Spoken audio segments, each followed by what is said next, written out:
Billy, is it possible that Jesus was a black man? Oh, very possible.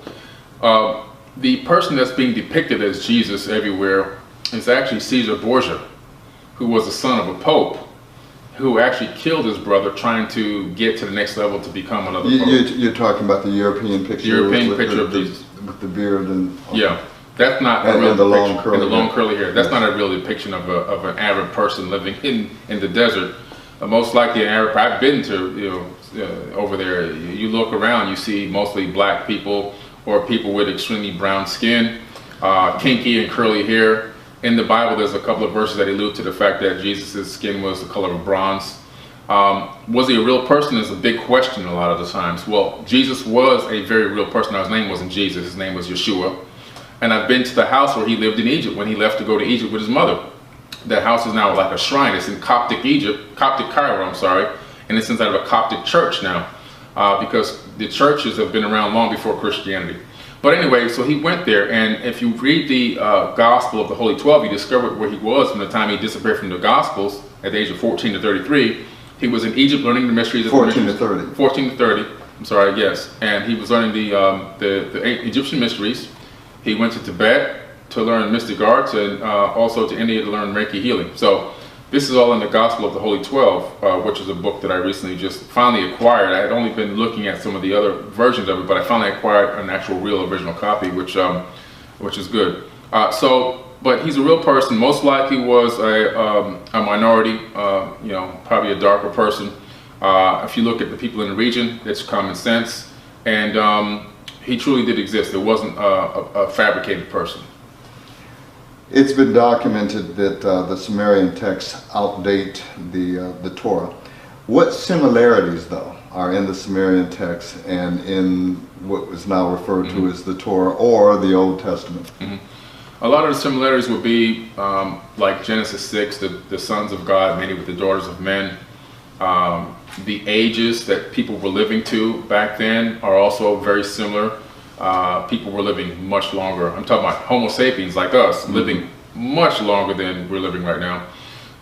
And also the Tower of Babel incident, where Yahweh, who in the Sumerian epic is Enlil, the bad brother, and in the Torah you're talking about Yahweh, who's coming back, or God is coming back.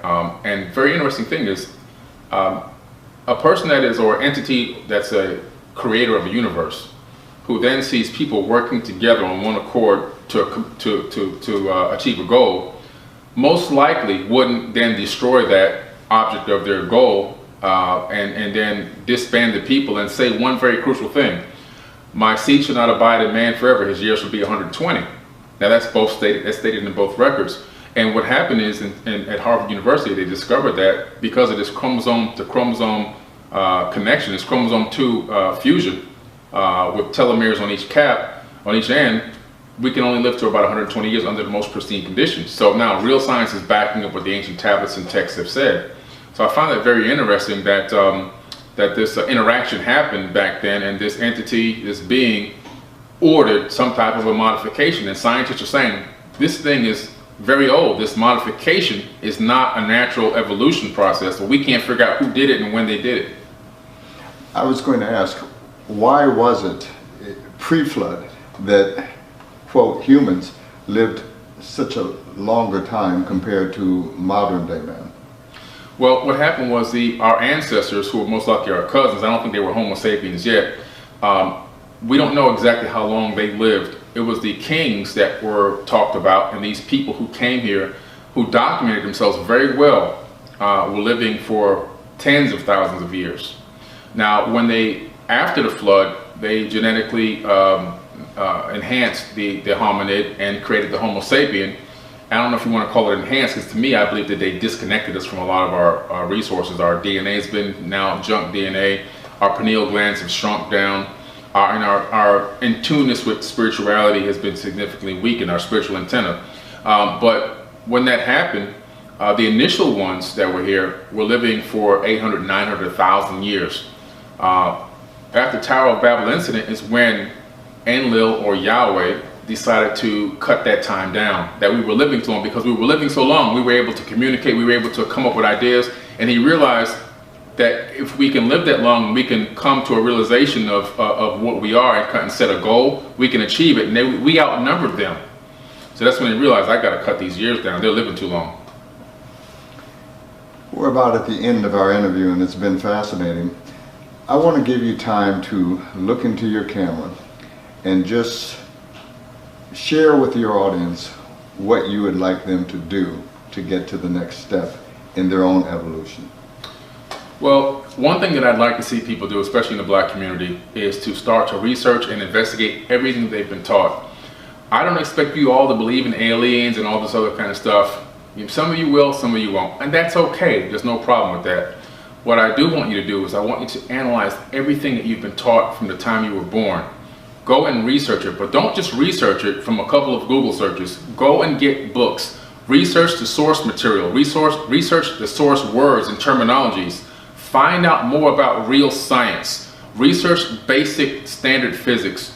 Start learning basic biology and how things work, and stop taking information that's been handed down from one person to the next and taking it as true. You've got to answer your own questions. You've got to dig deeper. You've got to spend a lot more time. It's very important that you do this so you can get the truth. Also, change your diet.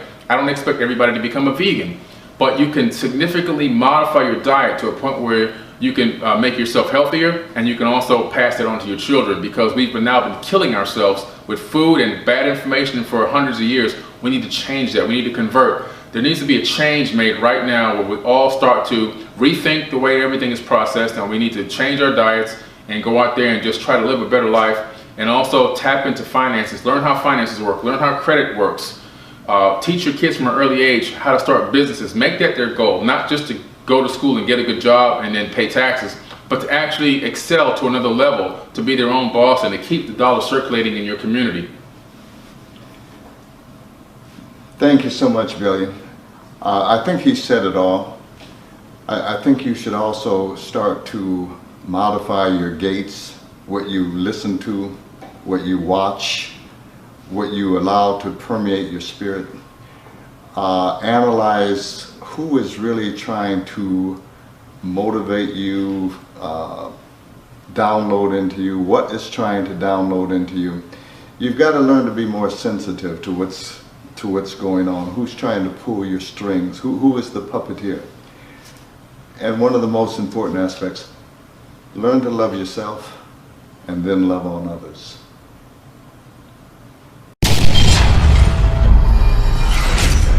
You are watching Forbidden Knowledge TV.